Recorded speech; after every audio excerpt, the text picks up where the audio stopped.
हमारे साथ 3 वरिष्ठ पत्रकार जुड़ रहे हैं। विनोद अग्निहोत्री जी हैं, आरती जयरथ हैं, साथ ही राशिद किदवाई हैं। सबसे पहले आरती जी, मैं आपके पास आना चाहूंगा। ये जो प्रस्ताव पारित किया गया है कांग्रेस कार्य समिति की बैठक में, सीधे तौर पर जो पत्र आया था 23 कांग्रेस नेताओं का, यही एजेंडा रहा है, कम से कम ये प्रस्ताव पढ़ करके साफ होता है। और 2 टूक शब्दों में इनसे कह दिया गया है कि ये जो उन्होंने पत्र लिखा है ये ठीक नहीं किया गया है, और एक तरह से वो मानते हैं कि ये जो पत्र है ये कांग्रेस पार्टी को कमजोर करने की कोशिश है।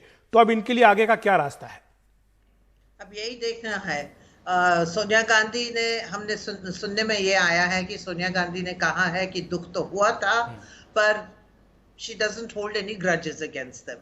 पर मुझे लगता है कि कुछ ना कुछ एक्शन होगा अगले 6 महीने में इन लोगों के खिलाफ, क्योंकि मतलब जिस सख्ती से ये प्रस्ताव में चिट्ठी के खिलाफ लिखा गया है, इससे साबित होता है कि बिल्कुल मतलब गांधी परिवार को ये अच्छा नहीं लगा कि जिन्होंने पत्र लिखा है उन्होंने गांधी परिवार पे निशान लगाया है।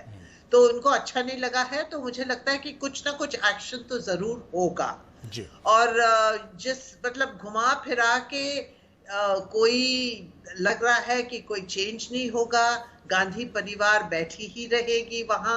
ये नॉन गांधी की जो बात हो रही थी, जो प्रियंका गांधी ने भी कहा था, जो राहुल गांधी ने पिछले साल जब इस्तीफा दिया था उन्होंने कहा था कि non Gandhi should be president, मुझे लगता है कि वो होने वाला नहीं है, क्योंकि प्रस्ताव ने जिस तरीके से कॉन्फिडेंस दिखाया है गांधी परिवार में, और ये कहा है कि सिर्फ 2 लोग हैं जो बीजेपी के खिलाफ लड़ रहे हैं, एक श्रीमती सोनिया गांधी, एक श्री राहुल गांधी, मतलब किसी और का नाम नहीं लिया है।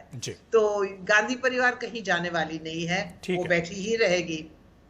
विनोद जी, मैं आपके पास आना चाहूंगा। पिछली बार जो बैठक हुई थी CWC में, जिस तरह से तीर चले थे, उससे लग रहा था कि राहुल गांधी जो एक के बाद एक ट्वीट करते हैं, उससे खासतौर से जो विदेशी नीति के विशेषज्ञ कांग्रेस पार्टी के वो खुश नहीं थे। उसका एक परिणाम हमने देखा कि एक पत्र सामने आया।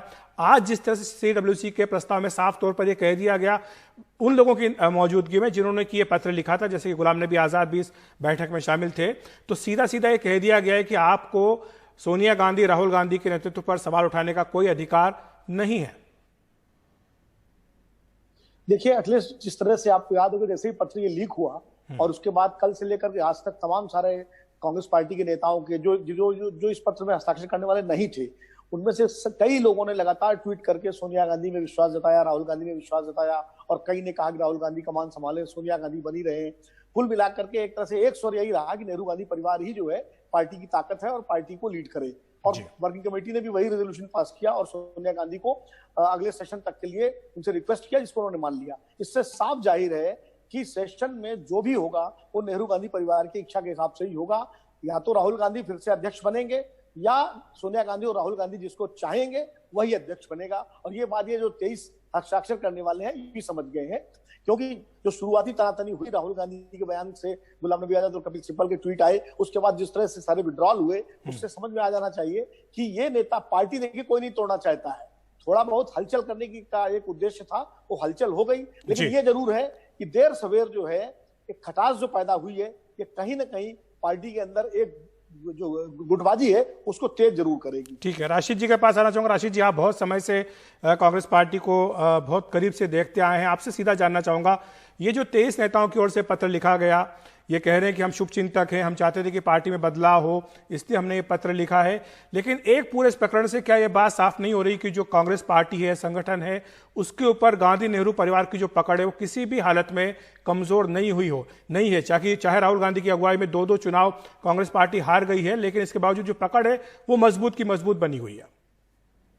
जी अखिलेश, देखिए इसका तो मुगालता किसी को नहीं होना चाहिए था, लेकिन जो 23 असंतुष्ट जो लोग थे इनकी आज हवा निकल गई, क्योंकि ये चाह रहे थे कि या तो सोनिया गांधी इनको बुला करके मान मनोबल करेगी और कुछ लोगों को जो वर्किंग कमेटी वगैरह में जो आगे बनने वाली है उसमें ड्राफ्ट कर लेगी।